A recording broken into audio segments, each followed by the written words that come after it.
Hello mister, ನೀನೇ ನೀನೇ ಈ ವಿಡಿಯೋ ಏನು ನೋಡ್ತಿದ್ಯಲ್ವಾ, ನೀನೇ ಒಂದೆರಡು ನಿಮಿಷ ನೋಡೋ ಸಾಕು. ಯಾಕೆಂದ್ರೆ ಆಮೇಲೆ ಇದ್ದಿದ್ದೆ, ಆಮೇಲೆ ಸೋನು ಅಲ್ಲೇ ಇರ್ತಾರೆ, ಕಿಪ್ಪಿನೂ ಅಲ್ಲೇ ಇರ್ತಾರೆ, ನಿವೇದಿತನೂ ಅಲ್ಲೇ ಇರ್ತಾರೆ, ಎಲ್ಲ ಅಲ್ಲೇ ಇರ್ತಾರೆ. ಆಮೇಲೆ ಅವ್ರನ್ನ ನೋಡುವಂತೆ ಜಸ್ಟ್ ಒಂದ್ ನಿಮಿಷ ನೋಡು ಸಾಕು. PSI ESI ಆಗ್ಲೇಬೇಕು ಅಂದ್ಕೊಂಡಿದ್ಯಾ, ಒಂದ್ ನಿಮಿಷ ನೋಡು. ನಿಮ್ಮ ಪರೀಕ್ಷೆ ನಮ್ ಜವಾಬ್ದಾರಿ. ಸೊ ಯೋಗ್ಯತೆ ಇದ್ರೆ ಮಾತ್ರ PSI ಮಾಡಿ, ಯೋಗ್ಯತೆ ಇದ್ರೆ ಮಾತ್ರ PSI ಮಾಡಿ. ಏನ್ ಸರ್ ಇದು ಆರ್ಷಾಗಿ ಮಾತಾಡ್ತಿದ್ದೀರಾ? ನೋ, ಯೋಗ್ಯತೆ ಅಂತಕ್ಕಂಥ ವರ್ಡ್ ಅನ್ನೇ ನಾವು ಮಿಸ್ಇಂಟರ್ಪ್ರೇಟ್ ಮಾಡಿದೀವಿ.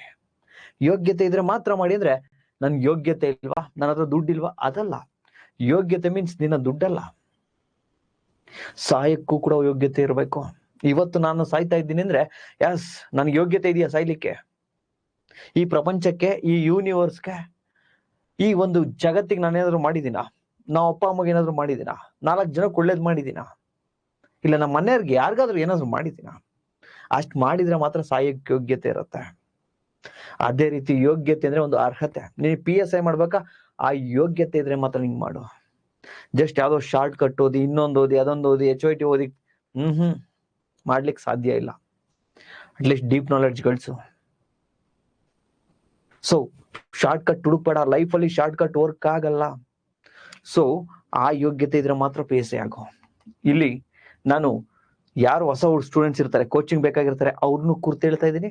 ಯಾರು ಹಳೆ ಸ್ಟೂಡೆಂಟ್ಸ್ ಇರ್ತಾರಲ್ಲ ಅವ್ರನ್ನು ಕುರ್ತು ಹೇಳ್ತಾ ಇದ್ದೀನಿ. ಕೋಚಿಂಗ್ ಬೇಕಾದವ್ರಿಗೂ ಹೇಳ್ತೀನಿ, ಕೋಚಿಂಗ್ ಬೇಡ ಸರ್, ಸೆಲ್ಫ್ ಸ್ಟಡಿ ಮಾಡ್ತಾ ಇದ್ದೀನಿ ಸರ್, ಆಲ್ರೆಡಿ ಕಾನ್ಸೆಪ್ಚುಯಲ್ ಕ್ಲಾರಿಟಿ ಇದೆ ಸರ್, ಏನ್ ತೊಂದರೆ ಇಲ್ಲ, ಬಟ್ ಒಂದು ಅಪ್ರೋಚ್ ಗೊತ್ತಿಲ್ಲ ಸರ್ ಅಂತವ್ರು ಈ ವಿಡಿಯೋ ನೋಡಿ. ಸೊ ಫಸ್ಟ್ ಕೋಚಿಂಗ್ ಬೇಕಾ ನಿಮ್ಗೆ? ಚಾಲೆಂಜ್ ಮಾಡಿ ಹೇಳ್ತೀನಿ, ಪ್ರೈಮ್ಸ್ ಕ್ಲಾಸಸ್ ಡೆಫಿನೆಟ್ಲಿ ನಿನ್ನ PSIಗೆ ಇದು ಆಧಾರ ಆಗುತ್ತೆ. ಡೆಫಿನೆಟ್ಲಿ ಆಗುತ್ತೆ. ಯಾಕೆ ಹೇಳ್ತಾ ಇದ್ದೀನಿ ಅಂದ್ರೆ ಸುಮ್ಮನೆ ಹೇಳ್ತಾ ಇಲ್ಲ. First of all UPSC quality classes definitely ನಾನು ಯಾವಾಗ್ಲೂ ಹೇಳ್ತಾ ಇರ್ತೀನಿ, ಇದು UPSC ಕ್ವಾಲಿಟಿ ಕ್ಲಾಸಸ್ ಇದ್ದೇ ಇರುತ್ತೆ.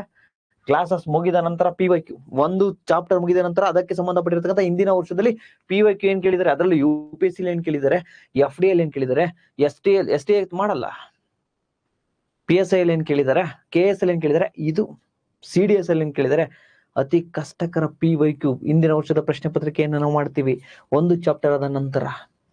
ಅದಾದ ನಂತರ conceptual clarity, absolutely conceptual clarity ಕೊಡೋದು ನಮ್ಮ ಉದ್ದೇಶ, ಡೆಫಿನೆಟ್ಲಿ ಕೊಡ್ತೇವೆ. So chapter wise live class test, yes, ಒಂದು ಚಾಪ್ಟರ್ ಮುಗಿದ ನಂತರ ಅದಕ್ಕೆ ಸಂಬಂಧಪಟ್ಟಿರ್ತಕ್ಕಂಥ ಲೈವ್ ಟೆಸ್ಟ್ ನಿಮ್ಗಿರುತ್ತೆ, ನೀವು ಅಟೆಂಡ್ ಮಾಡ್ಲೇಬೇಕು. ಅದಾದ ನಂತರ PDF ನೋಟ್ಸ್, ಕನ್ನಡ ಇಂಗ್ಲಿಷ್ ಎರಡರಲ್ಲೂ ಕ್ಲಾಸಸ್, PDF ಕನ್ನಡ ಇಂಗ್ಲಿಷ್ ಎರಡರಲ್ಲೂ ಕೂಡ. Then subject wise strategy, each subject, economy, environment, constitution, geography, science and tech, ಪ್ರತಿ ಸಬ್ಜೆಕ್ಟ್ ನ ಸ್ಟ್ರಾಟಜಿ ಹೇಗಿರ್ಬೇಕು, ಅಪ್ರೋಚ್ ಹೇಗಿರ್ಬೇಕು, ಎಷ್ಟು ಪ್ರಶ್ನೆನ ಈ PYQ ಕೇಳಿದ್ದಾರೆ. ಸೊ ಅದಾದ ನಂತರ ಅದರಲ್ಲಿ ಐ ಈಲ್ಡಿಂಗ್ ಯಾವುದಕ್ಕೆ ಫೋಕಸ್ ಮಾಡಬೇಕು. ದೆನ್ ಅದಾದ ನಂತರ complete strategy and time table, ಯಾವುದೇ ಎಕ್ಸಾಮ್ಗಾಗಲಿ ಕಂಪ್ಲೀಟ್ ಸ್ಟ್ರಾಟಜಿ ಮತ್ತೆ ಟೈಮ್ ಟೇಬಲ್ ಸಿಗ್ತಾ ಹೋಗುತ್ತೆ. ನೋಡಿ, ನಿಮ್ಗೆ ಇದ್ರಲ್ಲಿ ಯಾವ್ದಾದ್ರು ಒಂದು ಬೇರೆ ಕಡೆ ಸಿಗ್ಬೋದು. ಕ್ವಾಲಿಟಿ ಕ್ಲಾಸಸ್ ಸಿಗ್ಬೋದಾ? Yes may be. Conceptual clarity ಸಿಗ್ಬೋದಾ? Yes may be. PYQ ಎಲ್ಲಾದ್ರೂ ಒಂದ್ ಕಡೆ ಸಿಗ್ಬೋದಾ? ಎಸ್ ಸಿಗುತ್ತೆ. ಕಾನ್ಸೆಪ್ಚುಯಲ್ ಕ್ಲಾರಿಟಿ ಜೊತೆಗೆ PYQ ಜೊತೆ ಚಾಪ್ಟರ್ ವೈಸ್ ಟೆಸ್ಟ್ ಮಾಡ್ತಾರೆ, ಎಸ್ ಮಾಡ್ಬೋದು. ಲೈವ್ ಟೆಸ್ಟ್ ಇರುತ್ತೆ, ಎಸ್ ಇರ್ಬೋದು. PDF ನೋಟ್ಸ್ ಇರುತ್ತೆ, ಎಸ್ ಇರ್ಬೋದು. ಬಟ್ ಹಳೆ PDF ಅಪ್ಡೇಟೆಡ್ ಅಲ್ಲ, I know that. Yes updated ಇರ್ಬೋದು. ಸಬ್ಜೆಕ್ಟ್ ವೈಸ್ ಸ್ಟ್ರಾಟಜಿ ಇರ್ಬೋದು. ಶಾರ್ಟ್ ಕಟ್ ಇರುತ್ತೆ, ಡೆಫಿನೆಟ್ಲಿ ಇರುತ್ತೆ. ನಮ್ಮಲ್ಲಿ ಶಾರ್ಟ್ ಕಟ್ ಇರುತ್ತೆ, ಇರಲ್ಲ. ಬಟ್ ಇದೆಲ್ಲದರ ಕಾಂಬಿನೇಷನ್ ಇರುತ್ತಾ? ಅದೆಲ್ಲದರ combination Primes classes. Believe me, ನಮ್ಮ ಹಳೆ ಸ್ಟೂಡೆಂಟ್ಸ್ ನ ಕೇಳಿ ಜಾಯ್ನ್ ಆಗಿ. ಯಾಕೆಂದ್ರೆ KS ಅಲ್ಲಿ 150 ಜನ ಮೈನ್ಸ್ ಬರ್ತಿದ್ದಾರೆ. ಈ ಸತಿ UPSC ಪ್ರಿಲಿಮ್ಸ್ 3 ಜನ ಪಾಸ್ ಆಗಿ ಮೈನ್ಸ್ ಬರ್ತಿದ್ದಾರೆ. ಇದು ಪ್ರೈಮ್ಸ್ ಕ್ಲಾಸ್ ಅಂತ ಕ್ರೆಡಿಬಿಲಿಟಿ. ಸೊ ನಾವು ಹೆಮ್ಮೆಯಿಂದ ಹೇಳ್ತಿದೀವಿ, ನಮ್ಮ ಸ್ಟೂಡೆಂಟ್ಸ್ ನಮ್ಮ ಹೆಮ್ಮೆ. ನಮ್ಮ ಸ್ಟೂಡೆಂಟ್ಸೇ ನಮ್ಮ ಕೋರ್ಸನ್ನ ಇವತ್ತು ಪ್ರಮೋಟ್ ಮಾಡಿ 4,000 ಜನ KS ಮೆಂಟರ್ಶಿಪ್ ಮತ್ತೆ ಕ್ಲಾಸ್ ಅಲ್ಲಿ ಇದ್ರು. 1000ಕ್ಕೂ ಅಧಿಕ ಜನ ಈ ಕ್ಲಾಸ್ ಅಲ್ಲಿ ಇದ್ದಾರೆ, ಹೊಸ ಬ್ಯಾಚ್ ಅಲ್ಲಿ ಇದ್ದಾರೆ. So and definitely next year ಹೇಳ್ತಾ ಇದ್ದೀನಿ, 2026 10+ ನಾನು UPSC ಓಡಿಸ್ತೇನೆ. ನಮ್ಮ ಸ್ಟೂಡೆಂಟ್ಸ್ ಇದ್ದಾರೆ. ಅದಾದ ನಂತರ ಇಲ್ಲ ಸರ್ ನನಗೆ ಕೋಚಿಂಗ್ ಬೇಡ, ಕೋಚಿಂಗ್ ಆಗಿದೆ, ಏನಾದ್ರು ಸ್ಟ್ರಾಟಜಿ ಬೇಕಲ್ಲ ಸರ್, ಇಲ್ಲ ಹೆಂಗ್ ಸರ್ ಓದೋದು? ಫಸ್ಟ್ ನೀನ್ ಮಾಡ್ಬೇಕಾಗಿರೋದು ಇಷ್ಟೇ, ಕಂಪ್ಲೀಟ್ ಬುಕ್ ಲಿಸ್ಟ್ ಇದೆ PSIಗೆ, ಶಾರ್ಟ್ ಕಟ್ ಇಲ್ಲ. ಡೆಫಿನೆಟ್ಲಿ ಬುಕ್ಸ್ ಅನ್ನ ಖರೀದಿ ಮಾಡು. ಯಾವುದು ಗೈಡ್ ಇಂದೆ, ಅದು ಯಾವುದು ನೋಟ್ಸ್ ಇಂದ ಹೋಗ್ಬೇಡ. Next complete preparation strategy for PSI and ESI, ಇದೊಂದು ವಿಡಿಯೋ ಇದೆ, ಬುಕ್ ಲಿಸ್ಟ್ ಒಂದು ವಿಡಿಯೋ ಇದೆ ನೋಡು, ಇದೇ ತಮ್ನೈಲ್. ದೆನ್ ಕಂಪ್ಲೀಟ್ ಪ್ರಿಪರೇಷನ್ ಸ್ಟ್ರಾಟಜಿ ಇದೆ, PSI ESI ಇದೊಂದು ವಿಡಿಯೋ ಇದೆ. ಸೆಕೆಂಡ್ ಇದನ್ನ ನೋಡು. ಥರ್ಡ್ ಈ ವಿಡಿಯೋ ನೋಡು, complete 5 months plan for ESI PSI, complete time table ಇಲ್ಲಿದೆ. ಅಲ್ಲಿ ಸ್ಟ್ರಾಟಜಿ ಇದೆ, ಇಲ್ಲಿ ಸೋರ್ಸ್ ಇದೆ, ಇಲ್ಲಿ ಟೈಮ್ ಟೇಬಲ್ ಇದೆ. ಇನ್ನೇನ್ ಬೇಕು ನಿನ್ಗೆ? ಇದಾದ ನಂತರ ಸಬ್ಜೆಕ್ಟಿವ್ ಸ್ಟ್ರಾಟಜಿ ಬೇಕಾ? ಅದು ಕೂಡ ಪ್ರೇಮಿಯಾನ ಯೂಟ್ಯೂಬ್ ಚಾನಲ್ ಅಲ್ಲಿ ಇದೆ. ಅಷ್ಟು ನೋಡಿ PSI ಮಾಡಿ.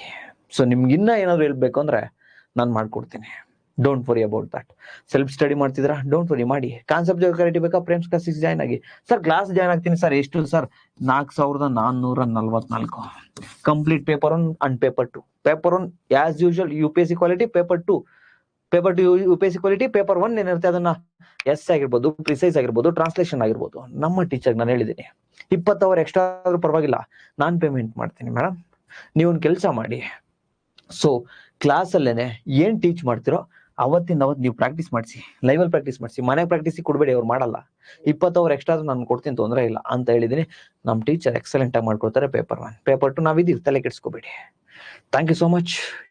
ಈ ವಿಡಿಯೋ ನಿಮ್ಮ ಬ್ರದರ್ ಸಿಸ್ಟರ್ಸ್ ಯಾರಾದ್ರು UPSC ಅಥವಾ PSI ಏನಾದ್ರು ಮಾಡ್ತಾ ಇದ್ದಾರೆ, KS ಕೋರ್ಸ್ ಕೂಡ ಇದೆ, ಏನಾದ್ರು ಮಾಡ್ತಾ ಇದ್ದಾರೆ, ಜಾಯಿನ್ ಮಾಡ್ಲಿಕ್ಕೆ ಹೇಳಿ, ಅಥವಾ ಸೆಲ್ಫ್ ಸ್ಟಡಿ ಮಾಡ್ಲಿಕ್ಕೆ ಹೇಳಿ. ಚೆನ್ನಾಗಿ ಓದಿ. ಪ್ರೇಮ್ಸ್ ಕ್ಲಾಸಸ್ ಯಾವತ್ತೂ ಕೂಡ ಅಗೇನೆಸ್ಟ್ ಮಿಸ್ಗೈಡೆನ್ಸ್ಗೆ ಅಗೇನೆಸ್ಟ್. ಡೆಫಿನೆಟ್ಲಿ ಮಿಸ್ಗೈಡೆನ್ಸ್ ಸಿಗುತ್ತೆ, ಸಿಗಲ್ಲ ಅಂತ ಹೇಳ್ತಿಲ್ಲ. ಅದಕ್ಕೆ ನೀವು ಬಲಿಯಾಗಬೇಡಿ. Thank you so much. Bye, see you next ವಿಡಿಯೋದಲ್ಲಿ ಸಿಗ್ತಾ ಹೋಗೋಣ. Take care.